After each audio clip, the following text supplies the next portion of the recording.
The clock on Detective Rodriguez's dashboard showed 6:47 p.m. when he spotted the black sedan moving through the quiet neighborhood streets. The autumn sun was setting, casting long shadows across the tree-lined avenue where million-dollar homes sat behind perfectly manicured lawns. Rodriguez had been patrolling this area for 3 years, and he knew every regular face, every usual car. This vehicle was different. Too nice for someone who didn't belong here, he thought to himself. Behind the wheel of the sedan, Agent Lisa Thompson gripped the steering wheel a little tighter than usual. She'd just finished a grueling 8-hour briefing at the federal building downtown, reviewing case files that would keep most people awake at night. The complex fraud investigation she was leading involved multiple states and millions of dollars in stolen funds. Her head throbbed from staring at financial documents all day, and all she wanted was to get home to her quiet house just 4 blocks away. Lisa had lived in this neighborhood for 2 years now.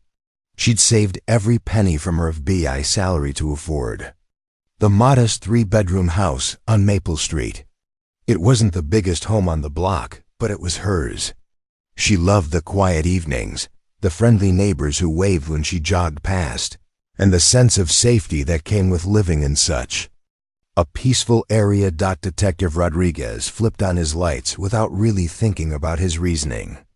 He'd tell his supervisor later that the sedan was speeding, though his radar gun sat unused on the passenger seat. The truth was simpler and uglier. Something about seeing that car in this neighborhood just didn't sit right with him. He'd made similar stops before, usually finding some reason to justify them afterward. Lisa's heart sank when she saw the flashing lights in her rearview mirror. She carefully pulled over to the curb, making sure to use her turn signal and park well away from traffic.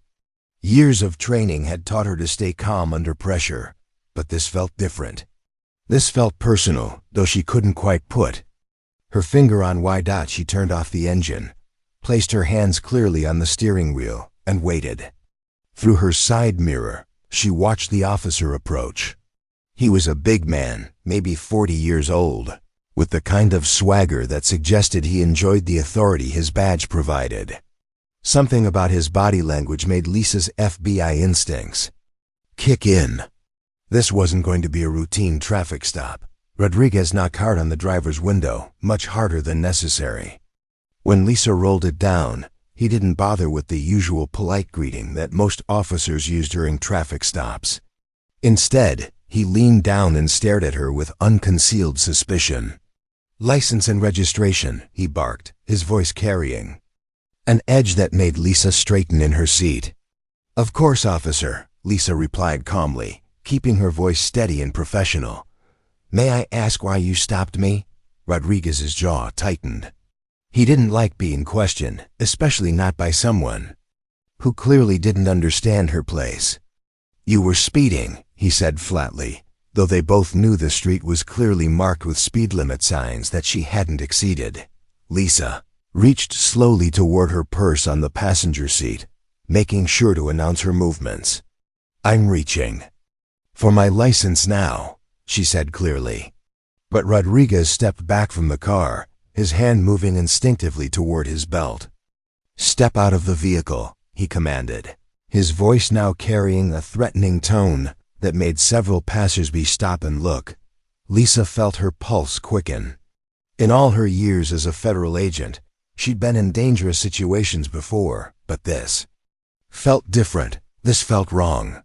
"Officer, I don't understand why I need to exit my vehicle for a simple traffic stop. I haven't done anything wrong." Her calm, educated tone only seemed to irritate Rodriguez more. He'd expected compliance, maybe even fear.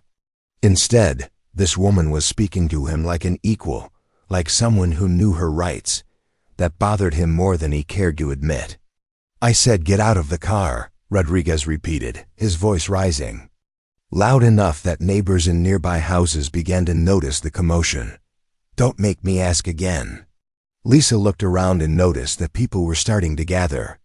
An elderly man walking his dog had stopped to watch. A woman jogging with Earbuds had pulled them out and slowed to a concerned walk. Someone in a second-story window was clearly watching the scene unfold. She made a decision that would change everything. "Officer, I'm going to comply with your request, but I want to show you my identification first. I'm a federal agent." Rodriguez let out a harsh laugh that carried no humor. "Right, and I'm the president," he said mockingly. "Lady, I've heard every story in the book. Now get out of that car before I drag you out." Lisa slowly opened her car door, moving deliberately to avoid any action that could be misinterpreted. She was 5'6" and weighed maybe 130 pounds. Hardly a physical threat to the muscular officer towering over her. But Rodriguez treated her like she was armed and dangerous. "Turn around, hands behind your back," he ordered, pulling out his handcuffs before Lisa had even fully stepped onto the sidewalk. "Officer, please," Lisa said, her professional training warring with growing frustration. "If you'll just let me show you my badge and credentials, we can clear this up right now." But Rodriguez wasn't interested in credentials or clearing anything up. In his mind, this woman had challenged his authority by questioning the stop, and now she was claiming to be some kind of federal agent. The whole thing felt like a joke to him, and not a funny one. The sound of the handcuffs clicking shut echoed. Down the quiet street, several neighbors had now come out of their houses, drawn by the unusual scene of someone being arrested in their peaceful neighborhood. A teenage boy across the street was holding up his phone, clearly recording everything. "You're under arrest for resisting arrest and impersonating a federal officer," Rodriguez announced loudly, making sure everyone watching could hear him. He wanted them to know he was doing his job, protecting their neighborhood from people who didn't belong. Lisa felt the cold metal of the handcuffs cutting into her wrists. The injustice of the situation was overwhelming, but her training kicked in. "Stay calm," she told herself. "Document everything. Remember every detail. This will get sorted out, but only if you stay professional." "Officer Rodriguez," she said, reading his name tag. "I'm Agent Lisa Thompson with the Federal Bureau of Investigation. My badge and credentials are in my purse. I live at 247 Maple Street, just 4 blocks from here. I was driving home from work at the federal building downtown." Rodriguez paused for just a moment. Something about the way she spoke, the specific details, the calm professionalism even while handcuffed, it gave him a flicker of doubt. But he'd gone too far now to back down, especially with all these people watching. "Save your stories for the judge," he said, guiding her toward his patrol car with more force than necessary. "I've heard every con game there is." As Lisa was placed in the back of the patrol car, she caught sight of her neighbor, Mrs. Patterson, standing on her front porch, hands covering her mouth in shock. Mrs. Patterson had borrowed sugar from Lisa. Just last week, had chatted with her about the weather and the upcoming neighborhood block party. Now she was watching Lisa get arrested like a common criminal. The patrol car door slammed shut with a finality that echoed through the evening air. Lisa sat in the back seat, her hands still cuffed behind her, and tried to process what had just happened. In less than 10 minutes, her quiet drive home had turned into a nightmare that would change everything. The ride to the police station felt like the longest 15 minutes of Lisa's life. Sitting in the back of the patrol car with her hands cuffed behind her, she watched familiar streets pass by through the window. These were the same roads she drove every day to work, the same neighborhoods where she'd jogged on weekend mornings. Now she was seeing them from behind the metal mesh that separated criminals from police officers. "Detective," Rodriguez kept glancing at her in the rearview mirror, his expression a mix of satisfaction and something else Lisa couldn't quite identify. Maybe it was doubt, but if it was, he wasn't letting it show. He'd radioed ahead to the station, announcing his arrival with a suspect for impersonating a federal officer and resisting arrest. Lisa had heard every word, and each one felt like another nail in a coffin she didn't deserve. The Riverside Police. Department sat on the corner of Main Street and Fifth Avenue, a brick building that had been expanded twice over the years to accommodate the growing suburb.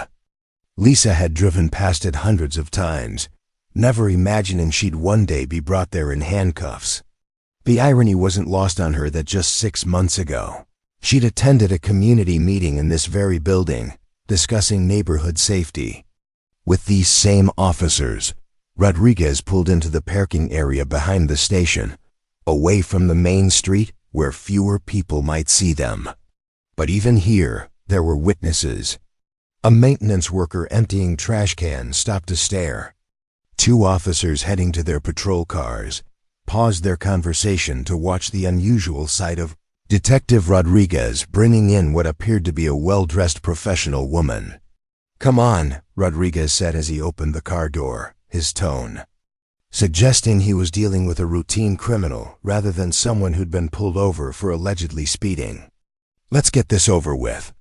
Lisa stepped out of the car carefully, her legs stiff from the awkward position she'd been forced to maintain during the ride.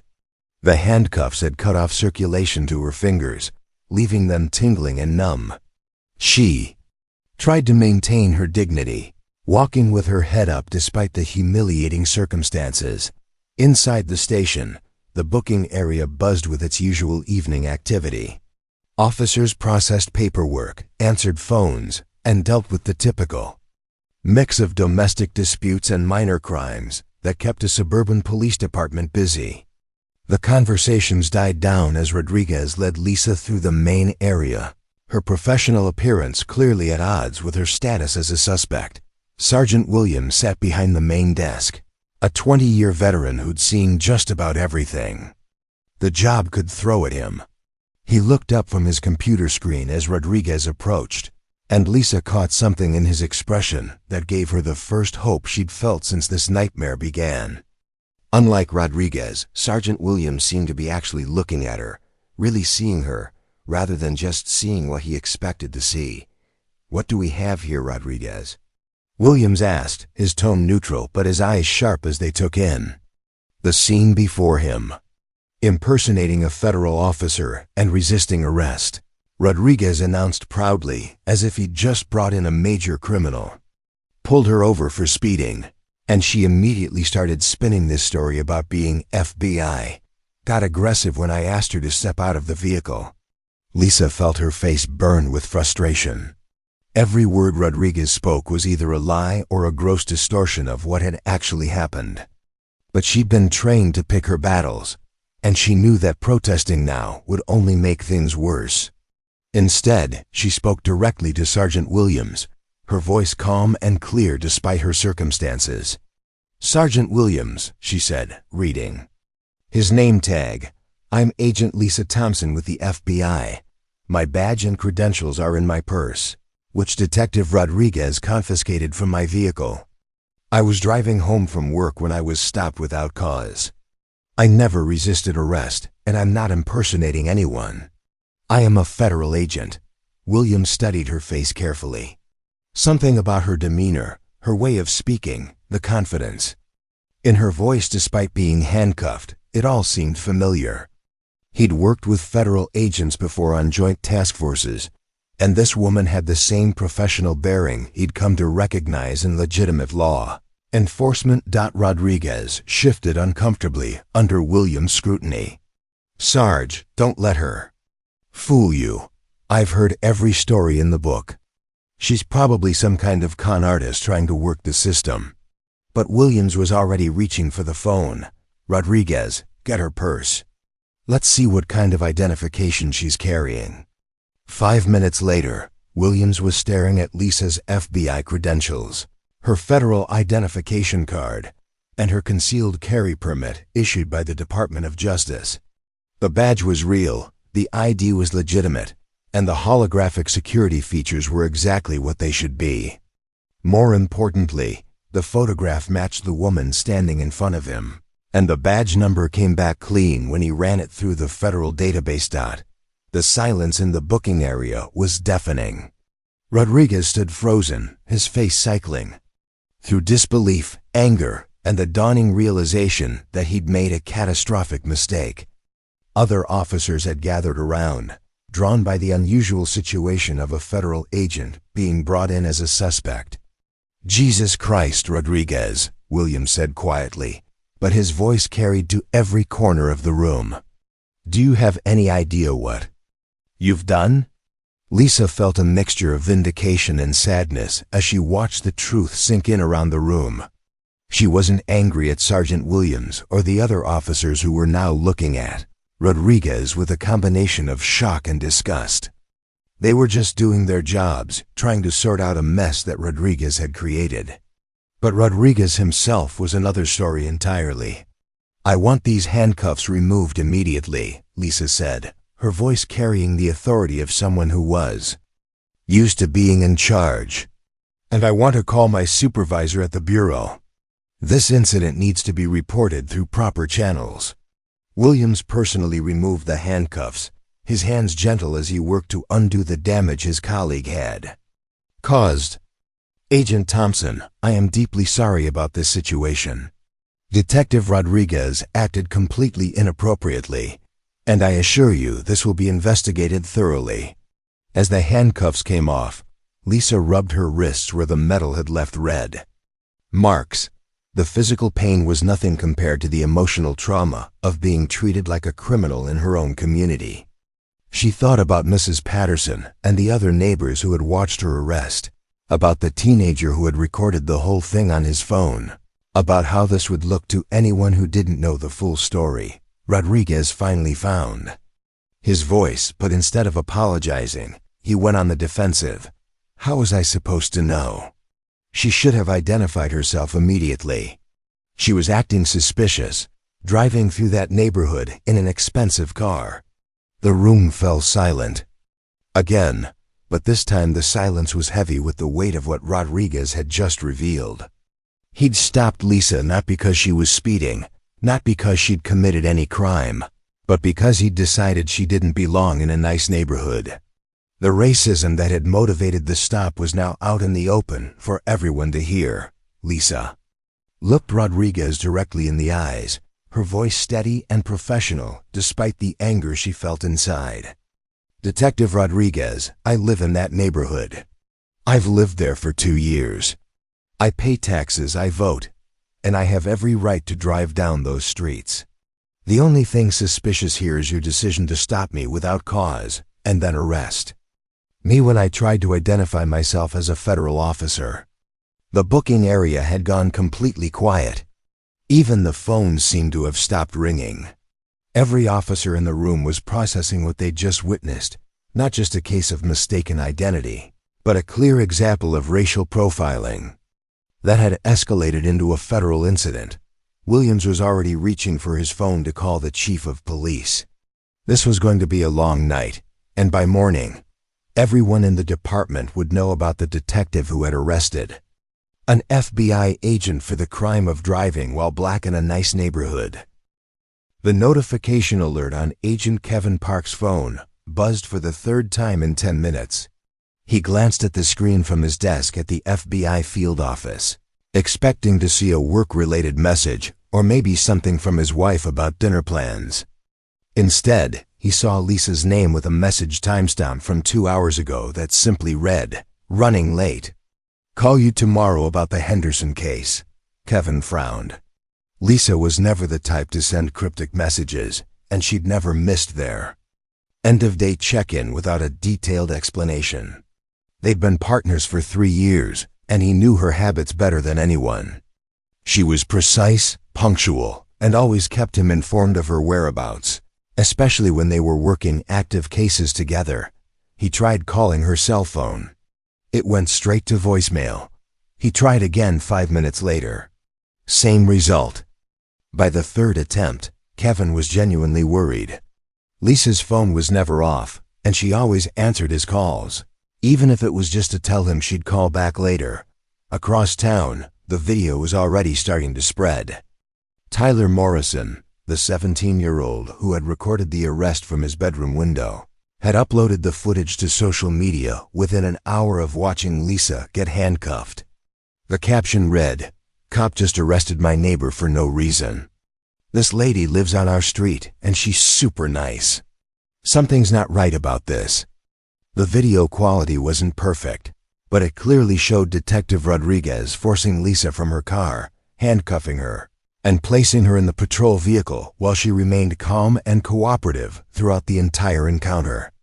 Tyler's followers began sharing the video immediately, and within 2 hours, it had been viewed over 50,000 times. Back at the police station, Chief Patricia Collins was having the worst evening of her 25-year career in law enforcement. The phone call from Sergeant Williams had woken her from a peaceful dinner with her family, and the details he'd shared made her stomach drop. An FBI agent arrested by one of her officers for impersonating a federal agent. The irony would have been laughable if the situation weren't so serious. Collins had worked hard to build a reputation for running a clean, professional department. She'd implemented community policing programs, diversity training, and strict protocols for officer conduct.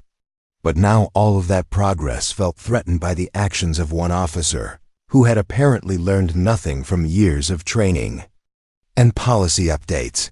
She arrived at the station within 30 minutes of Williams' call, her mind racing through the legal and public relations nightmare that was about to unfold. Federal agents had been wrongfully detained before, but never in her jurisdiction, and never under circumstances that seemed so clearly motivated by racial bias. Lisa sat in the station's conference room, finally free from handcuffs but still feeling the weight of the evening's events. Chief Collins had personally apologized and offered her anything she needed: coffee, food, a phone to call her supervisor, even a ride home if she wanted to leave her car at the station overnight. But Lisa knew she had responsibilities that went beyond her personal comfort. "I need to call Assistant Director Morrison," Lisa told the chief. "This incident needs to be reported through proper federal channels, and there are protocols that have to be followed." Collins nodded grimly.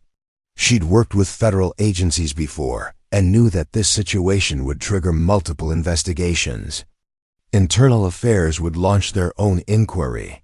The FBI would want to conduct their own review, and depending on how the media handled the story, there might be federal civil rights violations to consider.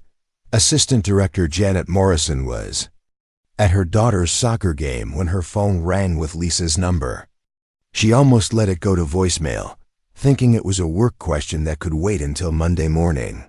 Something made her answer instead, and she immediately knew from Lisa's voice that something was seriously wrong. "Ma'am, I need to report an incident," Lisa began, her professional training keeping her voice steady despite everything she'd been through.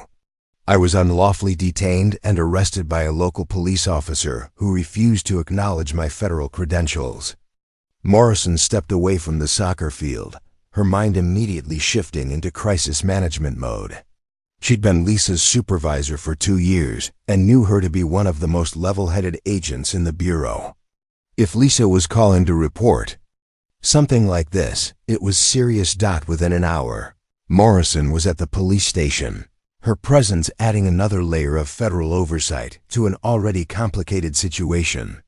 She brought with her Agent Park, who had been pacing his apartment with worry since being unable to reach Lisa, and 2 investigators from the FBI's Office of Professional Responsibility. The conference room that had seemed spacious when Lisa was alone now felt crowded with federal agents, local police administrators, and the tension that filled the air between them.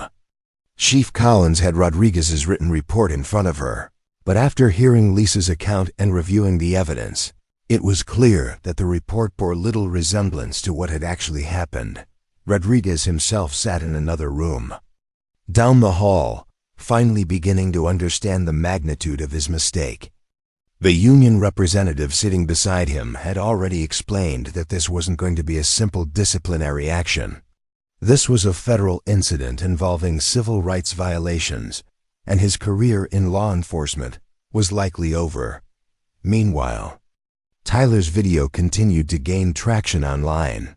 Local news stations had picked up the story, and reporters were already making calls to the police department asking for comments.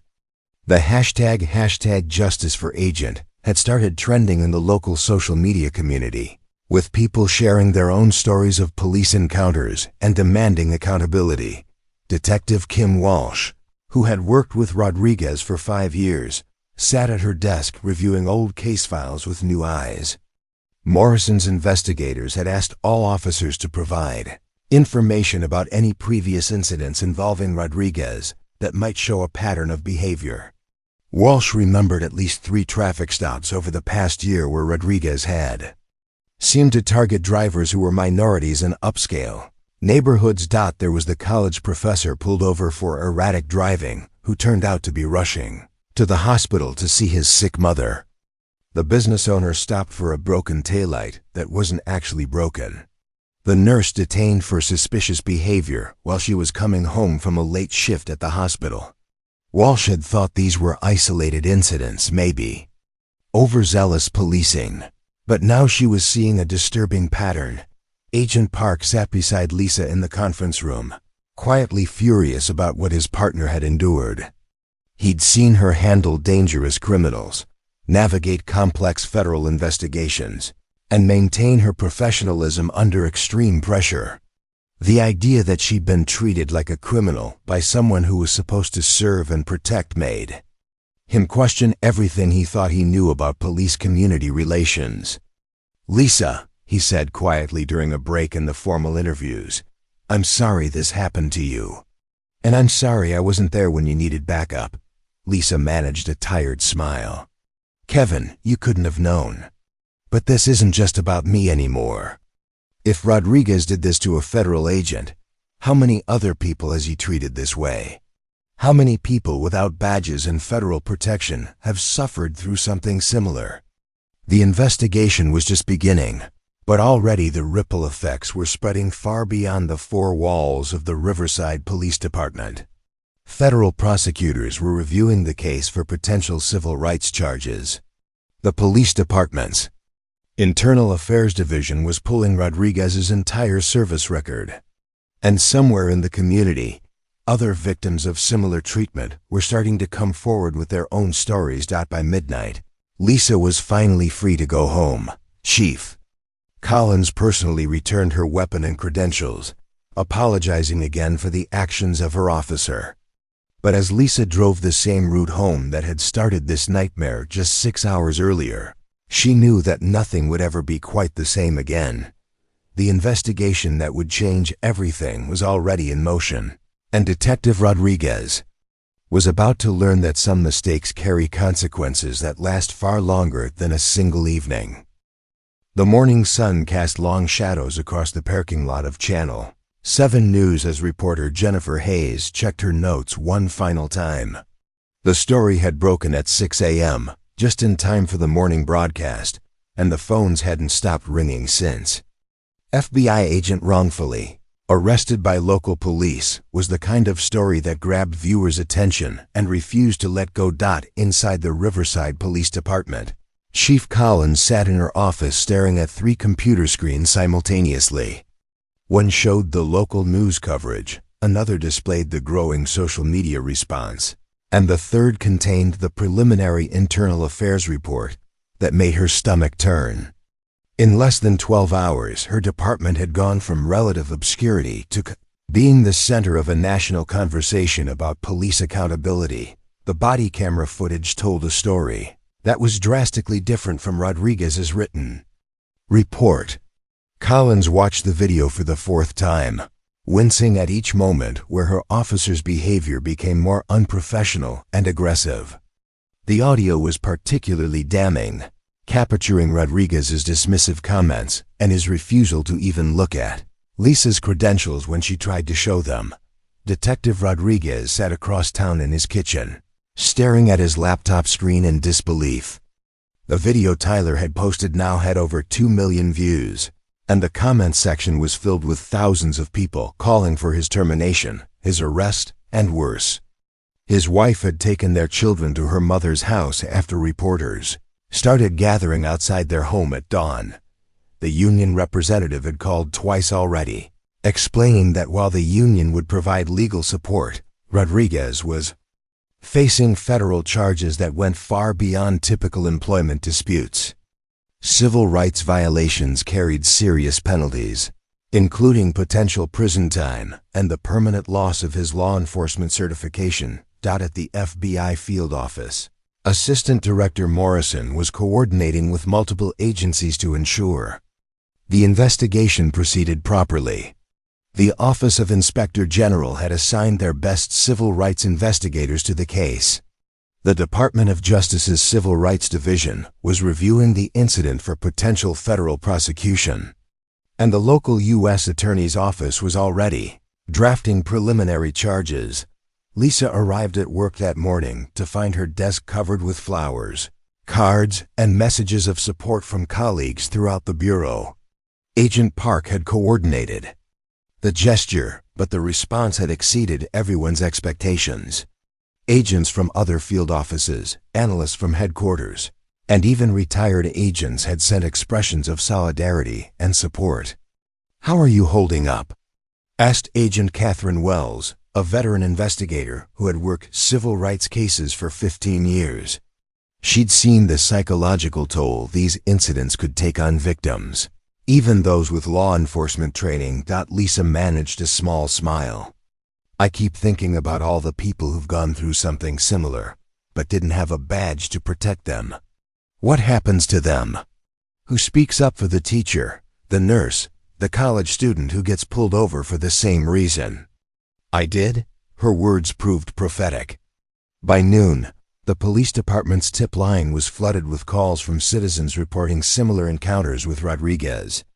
The internal affairs investigators were struggling to keep up with the volume of complaints, some dating back several years, but never properly investigated. Dr. Robert Chun, a chemistry professor at the local university, was the first to come forward publicly.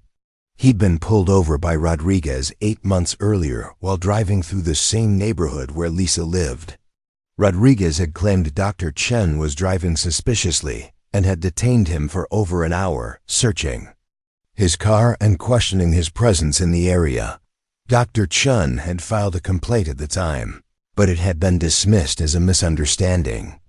"I didn't say anything more because I thought no one would believe me," Dr. Chun told reporters outside the police station.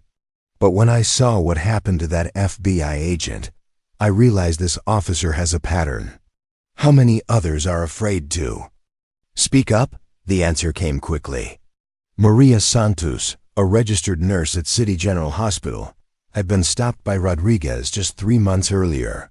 She'd been driving home from a late shift, still wearing her scrubs, when Rodriguez pulled her over, claiming she'd run a red light. The traffic camera footage, which Maria's lawyer had obtained, clearly showed she'd stopped properly at the intersection. The lawyers were arriving now. By mid-afternoon, 3 different law firms had announced they were representing victims of Rodriguez's alleged pattern of discrimination. The police department's insurance company was already calculating potential settlement costs, and the city manager was holding emergency meetings with the mayor and city council. Inside the federal building, prosecutors were building their case with methodical precision. The evidence was overwhelming: body camera footage, cell phone videos, witness statements, and now a clear pattern of discriminatory enforcement. Rodriguez had violated Lisa's civil rights under color of law, a federal crime that carried significant penalties. Rodriguez's personnel file told its own story. 5 civilian complaints in 3 years, all involving minorities stopped in upscale neighborhoods. 2 reprimands for unprofessional conduct. 3 instances where his reports didn't match available evidence. The warning signs had been there, but they'd been ignored or minimized by supervisors who didn't want to deal with the paperwork and hassle of disciplinary action. Sergeant Williams, who had been the first to recognize Lisa's credentials were legitimate, was cooperating fully with investigators. He'd kept detailed notes about Rodriguez's behavior, including concerns he'd raised with supervisors about his colleagues' aggressive approach to community policing. "I tried to talk to him about it," Williams told internal affairs investigators. "I told him that times had changed, that we needed to be more careful about how we interacted with the community. But Rodriguez always had an excuse. He said he was just being thorough, just doing his job. I should have pushed harder." The police union was in crisis mode. President Frank Morrison called an emergency meeting to discuss how to handle a case that was clearly indefensible. While the union had a duty to represent Rodriguez, they also had to consider the reputation of hundreds of other officers who did their jobs professionally and ethically. "This isn't about protecting bad cops," Morrison told the assembled union members. "This is about making sure good cops don't get painted with the same brush, because one officer couldn't do his job properly." By evening, the story had reached national news networks. Cable news shows were featuring panel discussions about racial profiling in law enforcement. Legal experts were explaining the federal civil rights laws that Rodriguez had allegedly violated. And activists were calling for systematic reforms to prevent similar incidents. Lisa watched the coverage from her living room, still processing everything that had happened in less than 24 hours. Her phone had been ringing constantly with interview requests, but she wasn't ready to speak publicly yet. The FBI's media relations team was handling press inquiries while she focused on the ongoing investigation. Agent Park sat beside her, reviewing the growing case file. "Lisa, I've been thinking about what you said earlier. About the people without badges who go through this. Maybe this is bigger than just Rodriguez. Maybe this is a chance to make some real changes." Lisa nodded slowly. She'd been thinking the same thing. The arrest had been humiliating and traumatic, but it had also exposed a system that allowed officers like Rodriguez to operate with impunity for years. If her experience could prevent others from going through the same ordeal, then maybe some good could come from this nightmare. Outside, news vans lined the street as television crews prepared for their evening broadcasts. The story was far from over, but the truth was finally emerging. Rodriguez's career was effectively finished. Federal charges were inevitable, and a police department was being forced to confront uncomfortable truths about how it had failed to protect the community it was supposed to serve. The reckoning was just beginning. 6 weeks after that fateful evening, Detective Rodriguez sat in the federal courthouse wearing a cheap suit his lawyer had bought for him at a discount store. His police pension was frozen, his badge had been surrendered, and his house was already on the market to pay for legal fees that were mounting faster than he could count. The man who had once strutted through the police station with the confidence of someone who believed he was untouchable now looked smaller, defeated, and very much alone. The federal courtroom was packed with reporters, community members, and other law enforcement officers who had come to witness what many saw as a long overdue moment of accountability. Rodriguez avoided eye contact with everyone, especially the row where Dr. Chun, Maria Santos, and 4 other victims sat side by side. Finally having their day in court, Lisa entered the courthouse that morning with Agent Park beside her and assistant. Director Morrison close behind.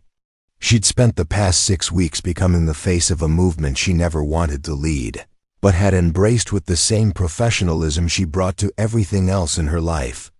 3 major news networks had interviewed her, and her testimony before a congressional subcommittee on police reform had been viewed over 10 million times. The federal prosecutor, Assistant U.S. Attorney Michael Thompson, had built what he called an airtight case against Rodriguez. The charges were serious: deprivation of rights under color of law, false arrest, and civil rights violations. Each charge carried potential prison time, and together they represented a federal acknowledgement that Rodriguez had systematically violated the constitutional rights of citizens he was sworn to protect. Judge Patricia Williams, a veteran federal judge with 30 years on the bench, had seen plenty of civil rights cases during her career. But the evidence in this case was particularly compelling because of the video footage and Rodriguez's own recorded statements. When she asked Rodriguez to stand for sentencing, The former detective's hands were visibly shaking. "Mr. Rodriguez," Judge Williams began, her voice carrying the weight of decades of judicial experience, "you held a position of immense trust and authority in your community. Citizens depended on you to protect their rights, not violate them. Instead, you used your badge as a weapon against the very people you were supposed to serve." The sentence was everything Rodriguez's nightmares had prepared him for and worse. 3 years in federal prison, 5 years of supervised probation afterward, and a permanent ban from ever working in law enforcement again. His police certification was revoked, his pension forfeited, and he would be required to pay restitution to each of his victims. Outside the courthouse, Lisa stood before a cluster of microphones and cameras that had become familiar sights over the past month and a half. But today felt different. Today felt like closure, not just for her, but for everyone who had been waiting to see justice served. "This case was never just about me," Lisa told the assembled reporters. "It was about a system that allowed one officer to target innocent people for years without consequences. Today's sentence sends a clear message that no one is above the law, not even those who are sworn to enforce it." Dr. Chun stood beside her, still amazed at how much his life had changed since that phone call to the police tip line 6 weeks ago. "For months, I thought I was alone. I thought maybe I had imagined the discrimination. Maybe I was being too sensitive. But Agent Thompson's courage in speaking out gave the rest of us the strength to tell our stories." The Riverside Police Department had undergone a complete transformation in the weeks following Rodriguez's arrest. Chief Collins had implemented mandatory body cameras for all officers, established a civilian oversight board, and required every officer to complete 40 hours of bias training before returning to patrol duties. More significantly, the department had hired Dr. Angela Foster, a former FBI behavioral analyst, as their new Director of Professional Standards. Her job was to identify problematic patterns in officer behavior before they escalated into federal cases. The early warning system she designed would flag officers who showed signs of discriminatory enforcement or excessive force. Officer Kim Walsh, who had worked alongside Rodriguez for 5 years, was among the first to complete the new training program. She'd struggled with guilt over not speaking up sooner about her colleagues' behavior, but she was determined to ensure nothing like this ever happened again. "I see my job differently now," Walsh told the training class of new recruits. "We're not just law enforcement officers. We're guardians of constitutional rights. Every traffic stop, every interaction with the public, is a chance to either build trust or destroy it. Choose wisely." The civil lawsuits had been settled quickly, with the city paying a total of $2.8 million to Rodriguez's 7 confirmed victims. The largest settlement went to Lisa, not because her case was more serious than the others, but because her federal law enforcement status made the city's liability exposure greater. She donated half of her settlement to organizations working on police reform. Tyler Morrison, the teenager whose video had started the viral movement, was now a freshman at the state university studying criminal justice. The scholarship he'd received came from an unexpected source, a fund established by retired police officers who wanted to support young people interested in reforming law enforcement from within. "I used to think all cops were the same," Tyler said during a panel discussion at his high school. "But this whole experience taught me that most officers are good people trying to do a hard job. The problem is when the bad ones aren't held accountable. That's what has to change." Rodriguez himself had become something of a cautionary tale in police training academies across the country. His case was studied as an example of how racial bias, unchecked authority, and a lack of accountability could destroy not just individual careers, but entire communities' trust in law enforcement. The former detective served his sentence at a minimum security federal facility, where he was required to participate in counseling programs designed to address his biases and help him understand the impact of his actions. Prison was a humbling experience for someone who had once wielded power over others, and the isolation gave him plenty of time to reflect on the choices that had led him there. Back in the neighborhood where it all began, life had slowly returned to normal.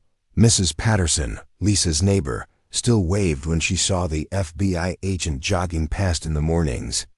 But now she also served on the Civilian Oversight Board that monitored police conduct, determined to ensure her community never again witnessed the kind of injustice that had unfolded on her quiet street, the house where Rodriguez had once lived. With his family stood empty for months before finally selling at a significant loss. His ex-wife had moved across the country with their children, seeking a fresh start away from the notoriety that followed the family name. The children, too young to fully understand what their father had done, would grow up knowing that actions have consequences and that authority must be exercised with wisdom and restraint. Lisa continued her work at the FBI, but she also became a sought-after speaker on police reform and civil rights. Her message was always the same: real change happens when good people refuse to stay silent in the face of injustice, and when institutions are held accountable for the actions of those who abuse their power. 5 years later, Rodriguez was released from federal prison to begin his supervised probation. He found work at a warehouse, loading trucks and trying to rebuild a life that would never again include the authority he had once wielded so carelessly. The uniform he had once worn with pride was now just a memory, along with the pension and respect he had thrown away in pursuit of power over people he had deemed unworthy of equal treatment. The badge meant nothing now. The karma he had earned through years of discrimination and abuse of power had finally caught up with him, and the reckoning was complete.